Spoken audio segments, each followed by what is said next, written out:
four very impressive gents who brought this fantastic film to the screen. So please help me welcome them. Okay, the director of the film is here, Dexter Fletcher.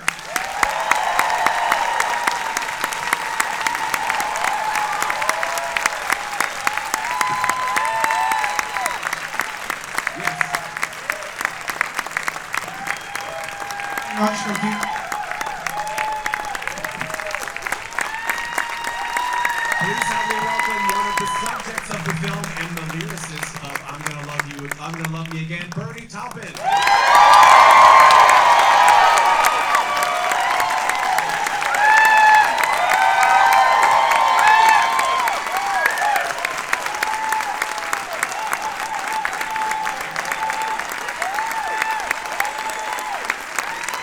Now I get to bring out somebody who has received Golden Globe, Screen Actors Guild Award, and Grammy nominations for his work in this film, Taron Egerton!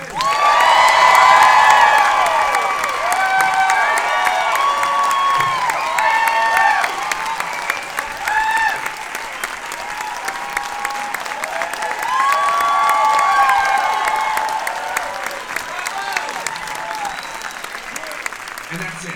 No, just kidding. The reason we're all here in the first place, please welcome Sir Elton John!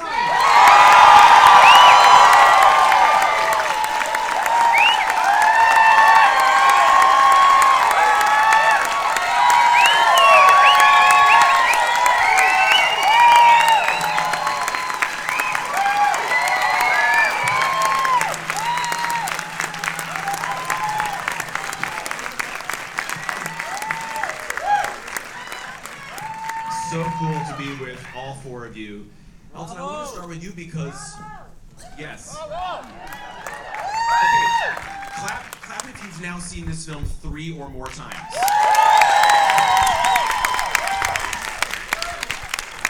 Amazing.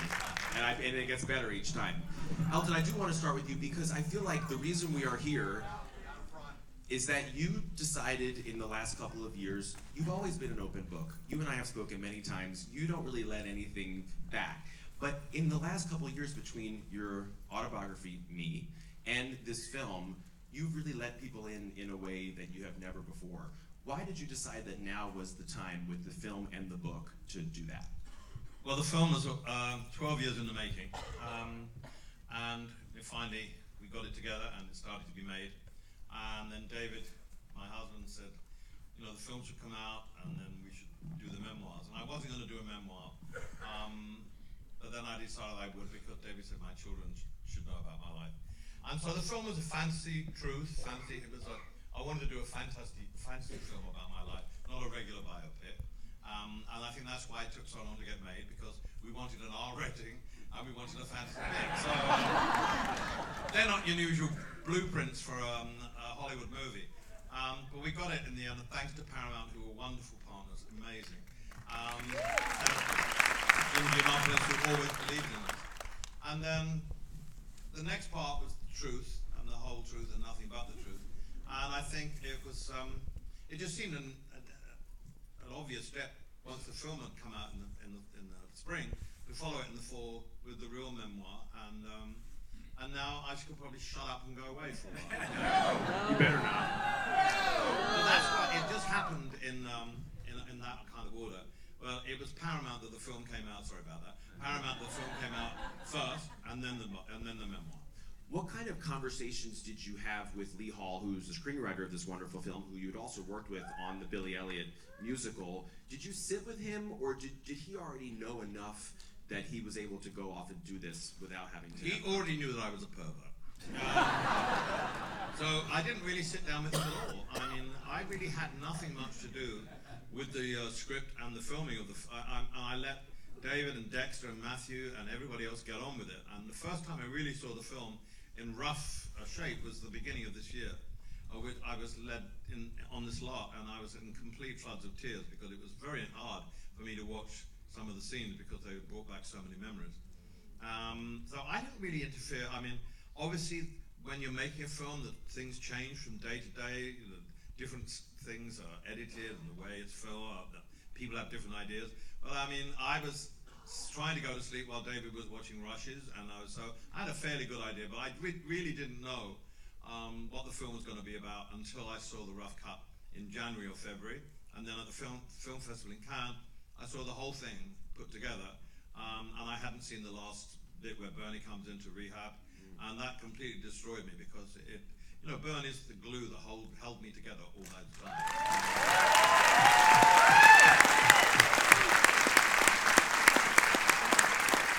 I can honestly say that without him, I wouldn't be sitting here because, it's to have a relationship with someone as a friend for 52 years is quite remarkable. To have that and a working relationship and still be together and enjoying ourselves so much is even more remarkable. So I have to pay tribute. And I realized when I saw the ending of the film how much that he'd meant to me for all those years. Without him, I couldn't have survived. And it made me cry. And it was a wonderful thing. I mean, it's really strange sitting in the Cannes Film Festival and thinking, what the hell are they going to think of this? And you're sitting there and I'm sitting next to Taron and I'm thinking, oh God. And then the Your Song scene happened and they applauded and I thought, phew, we're okay. No, it's remarkable to see your life being told on screen, albeit fantasize some of it. But I love that part about it. The scene where I go up in the air at the troubadour, I thought, that's weird. Crocodile Rock was not the song I wanted to choose, but it was a stroke of genius because Michael Stipe, who's a dear friend of mine, said that scene when you go up in the air and you're transiting and you have the audience by the palm of your hand. He said that's the first time I've ever seen it captured in cinema, how an artist feels when they have that 2 or 3 seconds when they know they're onto a great thing. And it was a stroke of genius. Thank you, Michael Stipe. Well, Bernie, that actually kind of goes into what I wanted to talk to you about because when the first time I saw it in, I think, April or before Cannes, that's the one thing I was really struck by was how much the relationship between you and Elton, as portrayed by Taron and Jamie Bell so beautifully, is really the center and the heart of the film. And my question to you is, when did you realize, did you read an early script? Did you see an early cut? When did it hit you for real that your relationship was really such a focal central point of the film and the heart of the film? Well, like Elton said, this movie has been around for a long time. And I originally saw original scripts for it. And I'll be quite honest, I was a little sort of distressed because I didn't feel that it was necessarily depicting it in the right way. But at the same time, I wasn't in the game enough to know what the idea about the film or the way the filmmakers wanted to depict it. And once I realized where they were going with it, I sort of definitely fell into line with it, It's a very surreal situation. If you asked me sort of in 1967 what my bucket list was, it certainly wasn't, I think in 52 years from now I'd like to see Jamie Bell play me in a movie.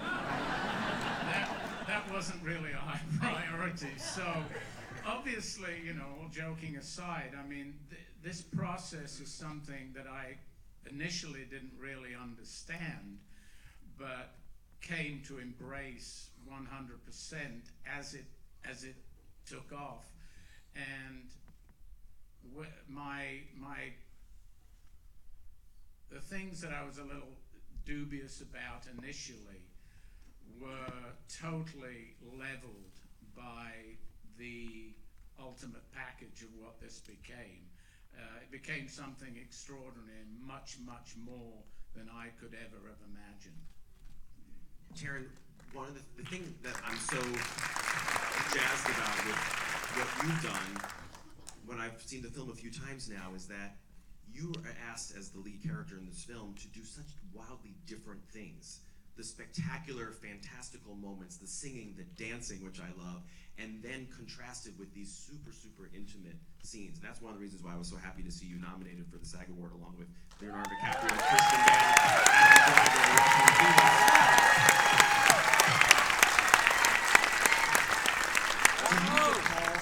what was it like with the scheduling of this film? Was it such that in one shooting day you were doing crazy big dance numbers and intimate scenes at the same time, or were you able to schedule it so that it wasn't so hairy? I didn't have a great deal to do with the scheduling, I have to confess. Yeah, it was, and more than anything else I've ever done, this movie, this role, kept me on my toes more than anything else. We didn't have the luxury of filming things chronologically, and the great joy of the character and the story is that, you know, Elton is nothing if not extreme, you know, and there are so many... You think? There is so many different things that were asked of me on a day-to-day basis, but you know, I'm an actor. I have a very odd relationship with pressure, and it's you know, it's a joy to be able to, in one moment, play a timid, shy, slightly confused young man who doesn't yet know what he is, and the next minute to play this gregarious, huge personality with this incredible God-given ability. That's a thrill and an exciting thing on a day-to-day basis, and you know, every day we were presented with new challenges and new things that were just fantastically stimulating. And I have to just say, I've got to tag this on. This is truly, you know, the last time we're all going to be together as a gang. And, you know, in awards terms, we came out 5 million years ago. So thank you so much for coming out.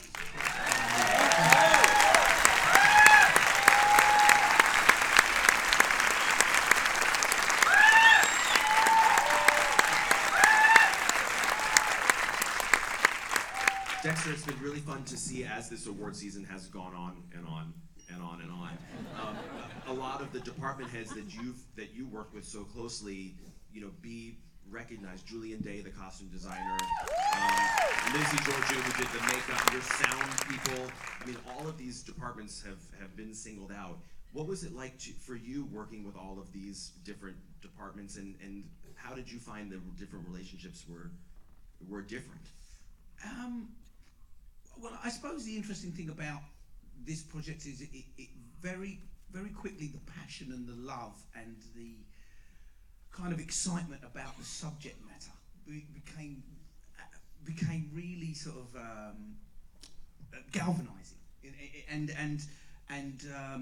and so we, although things were tough, you know, it's a huge project to get up and over the hill, that we had this incredible passion and love and excitement to sort of take on board this incredible story and this incredible life, and try to just refract the lens a little, so that we could almost dare to put, which we're allowed to do, you know, with David and Elton and Matthew Vaughan, you know, the producers. We allowed us to try and elevate it and put our own voice to it in a way as well, and that's something I very much encourage with all the department heads. I made a point of saying no to everything in the first week. What anyone brought me, I said, no, it's not good enough, it's got to be bigger, which drove them all mad, and they all thought I was a complete arsehole.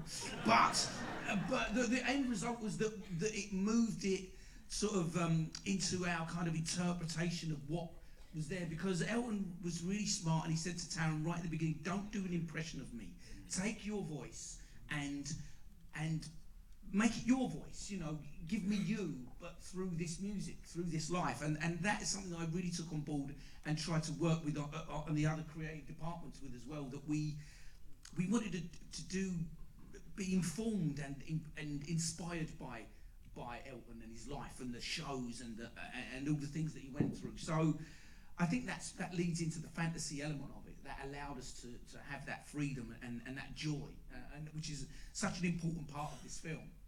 It's a celebration and really about survival and loving yourself and loving life, and that's hopefully the ultimate, is the end goal. As I'm sure a lot of people in this room know, because it's been written about and spoken about, Taron, you actually went to Woodside, Elton's house in Berkshire, England, and spent some time there and read the diaries.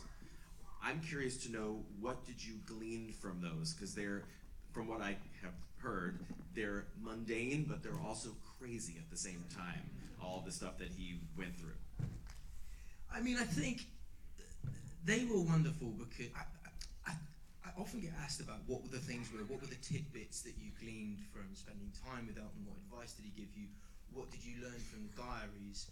And those things make sort of like really good sound bites because you can write about them easily, they're really easily digestible.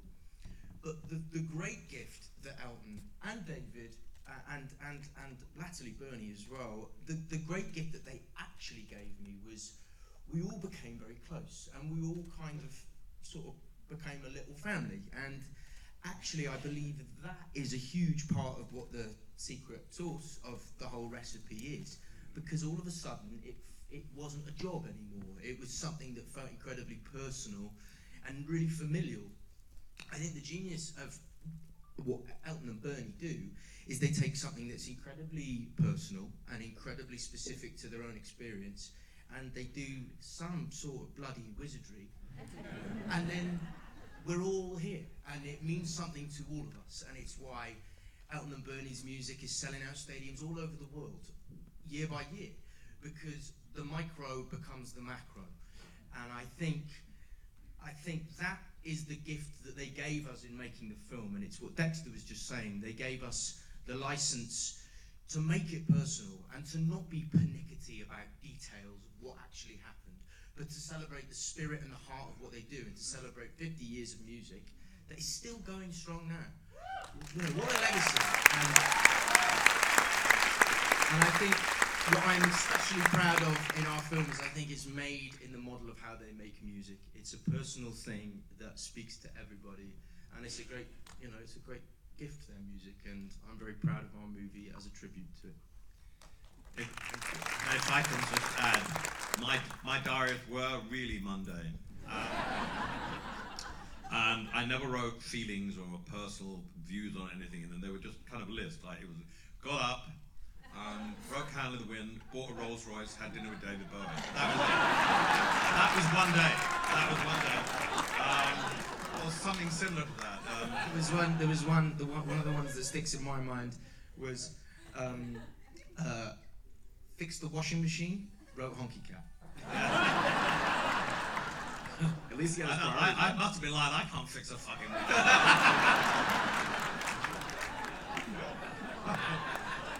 What I would like to say about what Dexter was saying earlier, and the general feeling about this when we all became friends, and we did, was that everybody really wanted this movie to become the best thing it could.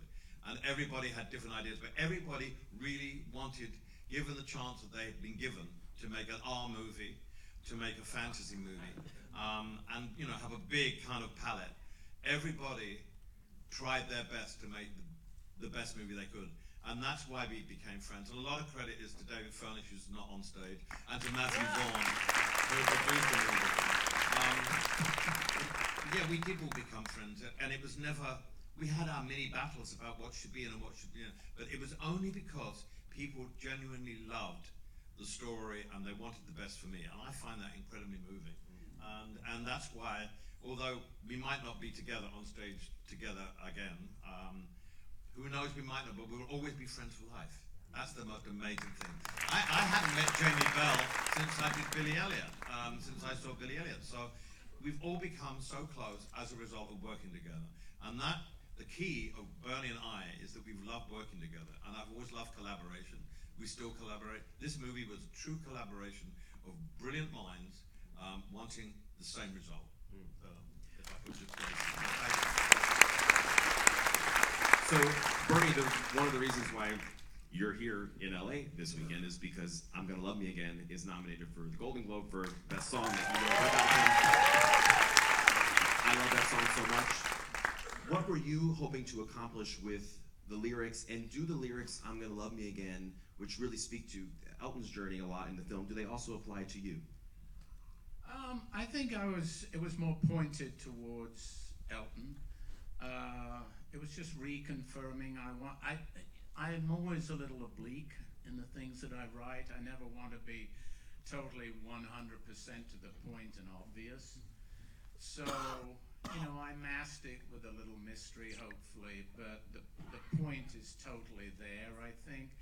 And when I initially wrote the lyric, I don't think it was intended for it to be a duet. I wrote it solely as something for Elton, but it was about life reconfirming and redemption and all of those things that go with coming back. I guess it's sort of a bookend to I'm Still Standing in a way. But it's interesting because I never know what Elton's going to end up doing with something. And when I wrote the lyric initially, I wrote it very much in my mind as a sort of one of those sort of Tom Waits sort of slow waltzes, you know. It had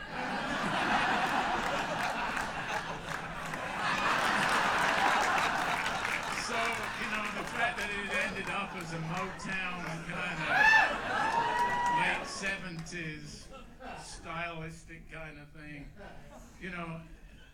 But I think the point is there that that's the beauty of our relationship. He never ceases to surprise me. And although I can sort of hopefully motivate him in a little way towards my way of thinking, ultimately, forget it. He just, as Elton always does, he goes his own way, and it's always worked. So I got nothing to complain. Well, I have to add up to that. I mean, I got the lyric, and I'm thinking, right, this is the end of the movie. I'm sober. I'm starting my life again. I'm Still Standing into closing credits. I can't follow it with the ballad. And I just saw the lyric, and it was just like, as Bernie said, it was like the bookend to I'm Gonna Love Me Again, to I'm Still Standing. And I looked at the lyric and I thought, Motown. And I was in the studio, if I can tell a little story, I wrote that and Never Too Late on the same afternoon in Atlanta. And I Googled Come See About Me by the Supremes, and I got the tempo from that. And I thought, right, that sounds all right. And I just went from there. As Bernie, it could have gone either way. It could have been a torch song, but I just figured if it's going to be at the end of the movie in the credit, it's got to be up. And when I finished it, I thought, I've got to sing it with Taron. How could I sing this on my own? He's the movie. He is the movie. And of course, it was great because we ended up singing for the first time on record together. We sang on stage, but first time on record. And so, yes, I completely fucked Bernie's idea. But at the same time, you know, the idea, what I like about the song ultimately is the fact that it really is the two Eltons singing the song. So in a way, it's not really a duet. You know, it's a simultaneous Elton John song.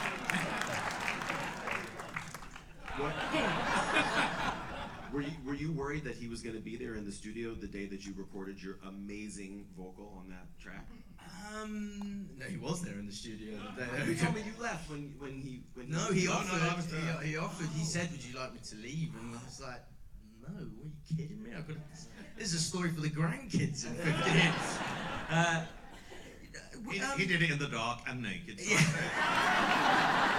Do you know what? In all seriousness, the first time Elton and I sang together was approaching a year ago at Elton and David's Elton John AIDS Foundation event, and it was a lovely event, and I think that night alone raised something like 6 million or something. It was a wonderful, wonderful event. Until you came on, yeah. Until but there was rumblings that we were going to do this sort of impromptu number, and I was terrified. I was absolutely terrified. You know, I was singing around my suite at the chateau for 2 days before, and basically I went and sang a rehearsal, and it was a car crash. And I was so nervous before. You were being a nightmare because we were at a table and you kept coming up and tickling me, despite the fact I was about to have an anxiety attack. You were trying to loosen me up. But the moment I was trying to stiffen you up.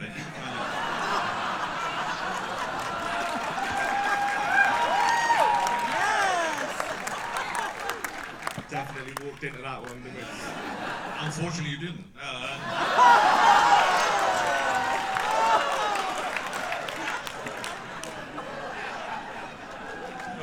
No, go ahead, Taron. What I have to say is so earnest.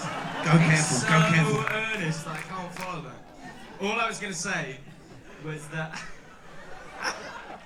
actually, it's always been a really lovely thing performing with Elton and singing with Elton, and actually I've always felt very. If you watch that video of us doing Tiny Dancer at that party, I'm clearly quite nervous. And the lovely thing is, I've watched it and I'm very, very proud of it. Elton never takes his eyes off me, and you're always nurturing me and looking after me, and it's a really lovely thing. And so, in answer to your question, in that very long-winded, slightly adulterated. I've always told him rehearsals are shit, and it doesn't matter about rehearsals. It's the performance at the night, and he's never ever let me down when we sang together, and he's always, you know, it's intimidating to sing with somebody like me. Imagine what if you're on stage with someone who's really well known and you're not known to be a singer. Of course, it's going to be intimidating, but he's always been brilliant. Okay, so here's my last question. Given that the highlight of the Oscars last year was watching Bradley Cooper and your pal Lady Gaga completely reinvent Shallow on the Oscars telecast screen, have you guys already thought about how you're going to perform the song? Because it's going to be nominated.